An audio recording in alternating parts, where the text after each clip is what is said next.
I'm gonna pick on you for a minute. Doesn't mean that I don't like you, doesn't mean that I don't like where you live, but I have to pick on you because there was a pretty big study that took a look at over 18,000 people.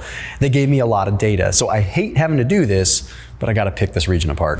I popped a link down below for Creatine gummies, 50% off of them. So after today's video, check them out. 50% off allulose sweetened gummies. These have 1.5 grams of creatine per gummy.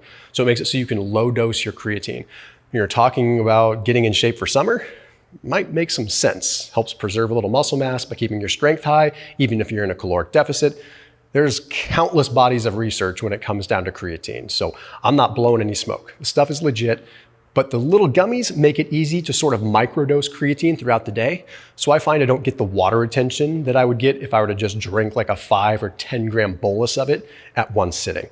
Not to mention 50% off is pretty darn awesome. So that link is in the top line of the description underneath this video. Their new sour apple flavor, holy smokes, especially with no added sugar in it, off the charts. Okay, so the Journal of Nutritional Sciences had published a paper, again, took a look at 18,080 people, a big analysis, and it was looking at different regions in terms of diet and what people generally ate to try to determine which region had the worst diet when it came down to cognitive function. Now, if we understand how cognitive function plays a role, not just with cognitively how we feel, but just that central feeling of how our bodies feel too, then yeah, it might make sense that the diet that is probably the worst for the body is also probably the worst for the brain. But anyhow, unfortunately, it's the Southern diet. Now, when this Journal of Nutritional Science study broke this down, it was mainly looking at it because there was a lot of sugar, there was a lot of vegetable oils, a lot of like canola, a lot of soybean oil, a lot of saturated fat, a lot of fried foods, but most of all, a lot of hyper-palatable processed food. Now, I'm going to talk about what the study illuminated first, and then I'll kind of give my insights into it, because I do think that a Southern diet can be manipulated to not be so bad by simply changing a few things. So this video isn't just to pick on you. This video is to say, okay, here's what is seen as a cognitively terrible diet. What can we change within it? So they found that there was lower verbal memory and lower executive function within the Southern diet. Okay, well, those are both two very important things. Okay, so executive function is like the prefrontal cortex, like frontal lobe, override for everything. Okay, so if that executive function is lower, then a lot of other functions can be lower too, our ability to logically think through things. But what we have to do is we can't just take a large observational study like this and understand mechanisms. So with that, we turn to the rats. So now you probably understand how science kind of works a little bit. Like we see big things, and then we start looking at mechanisms in vitro, in petri dishes, and then we look in rats. There was a study done in rats that was published in the journal Hippocampus that looked at these kinds of foods, these processed foods, these saturated fats, these fried foods, characteristically a Southern style diet. And they put these rats for 8 months on this diet. Okay, and they found fairly obviously that there was a decrease in dendritic spine density. There was also a reduction in spatial learning and a reduction in long-term potentiation, as well as a reduction in BDNF. All of that is gobbledygook. What that simply means is that there was less overall function of the brain cells. Basically, the neurons were not able to effectively send their signals as well. So when we talk about a decrease in spatial learning, that is a decrease in the brain being able to create sort of a mental image of the environment that you're in. So with rats, they were using a maze. These rats could not navigate the maze as well when they were eating 8 months of a Southern style diet or heavily processed diet that is characteristic of a Southern diet. So we have these series of neurons, a series of cells that communicate with one another, okay? Now, when we have a decrease in what is called dendritic spine density, essentially what's happening is you're having less branches, if you want to call it that reach out and collect signals from other neurons. So the neurons, our brain is a bunch of neurons sending signals down axons that communicate with dendrites. So basically it's a bunch of branches that send electrical signals. Okay, well, if these electrical signals can't get to their destination, then brain function is going to go down, right? So in this particular case, when there was less spine density or dendritic density, that means there were less branches able to receive a signal, which explains why executive function might go down in some other studies, because it's all kind of connected there.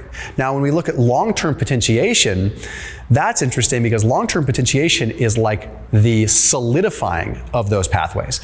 So when you have these cells that are sending signals and they're transmitting to one another, and they do that over a long period of time, they create a very clear pathway between one another. It's called long-term potentiation. It's our synapses going to the gym and getting stronger. It's reinforcing a bridge, reinforcing that communication. Well, if long-term potentiation went down, that means that neuroplasticity, the ability to adapt and everything like that, went down.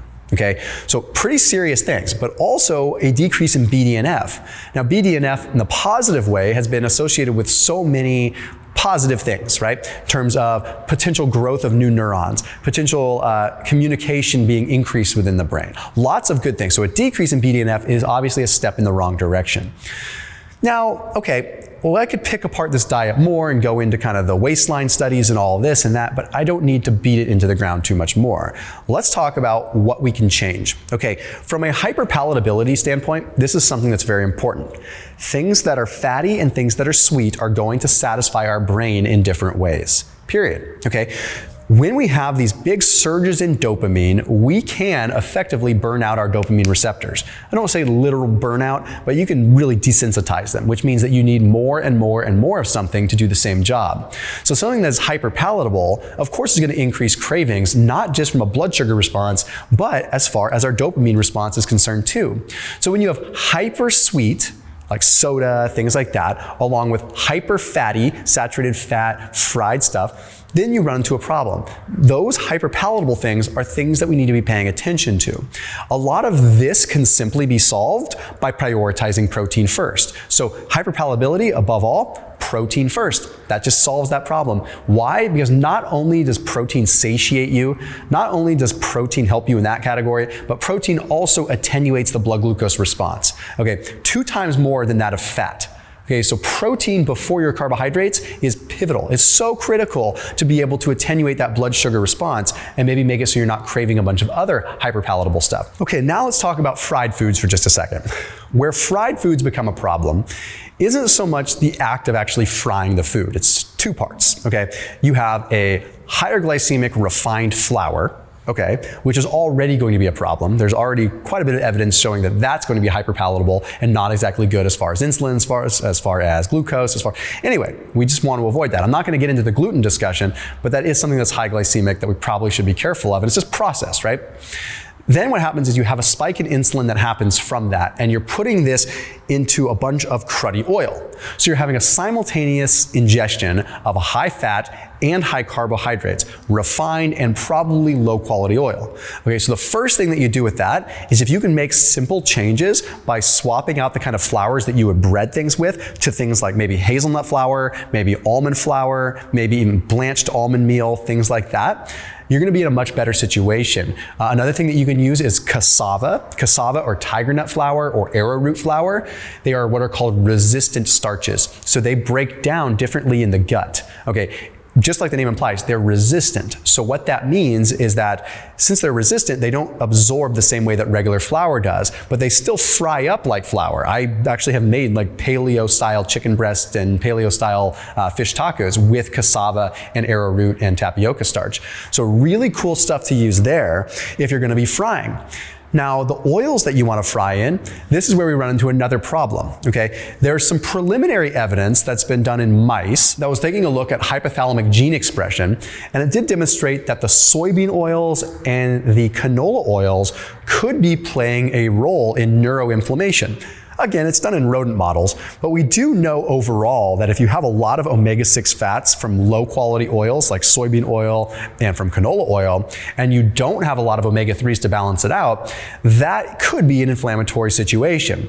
Omega-6s and omega-3s work in tandem together. We don't want to have tremendous amounts of omega-6s because then you don't have enough omega-3s to balance it out. Omega-6s can still drive inflammation, but maybe not as much as people tend to tout. The bottom line mind is that when you're eating a 20 or 30 to 1 ratio of omega-6s to omega-3s, that's when you have a problem, okay? So these things that are called pro-inflammatory mediators are very important to pay attention to. So it's not a very difficult switch to be able to say, I'm gonna ditch the soybean oil, and if I fry some food at home, I'm going to fry in avocado oil, which has a high heat, right? Or high heat tolerance. It can deal with high heat before it reaches its smoke point. So you can fry in things like avocado oil. Now, another thing that you want to look at is possibly suet. Okay, suet is a form of lard that is predominantly stearic acid. I don't want to get into the super nitty-gritty, but stearic acid is a saturated fat that has been correlated with much better biomarkers than, say, palmitic or even myristic, other kinds of saturated fats.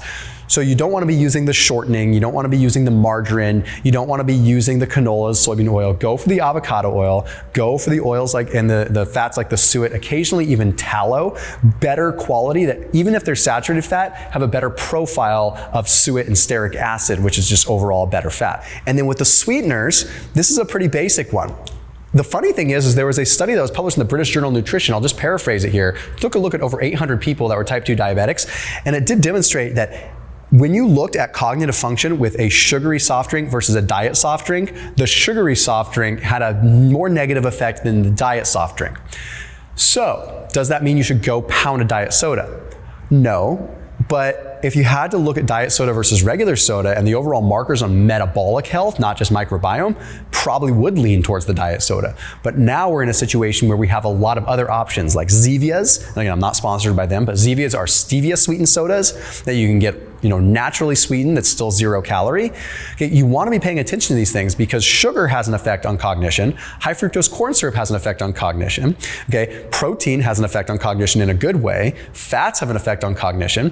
And then another thing that you can simply start to do when it comes down to like neuroinflammation and overall things like that, reduce the alcohol consumption as well. I've talked about this in other videos, but alcohol can play a huge role in how our brain functions, specifically when it comes to the volume of gray matter and white matter. Okay, so a few quick things to change. Avocado oil to fry in. Okay, things like cassava or tapioca root flour to use when you're making any kind of breading. Okay, some kind of monk fruit or stevia sweetener instead, just to be able to start changing things.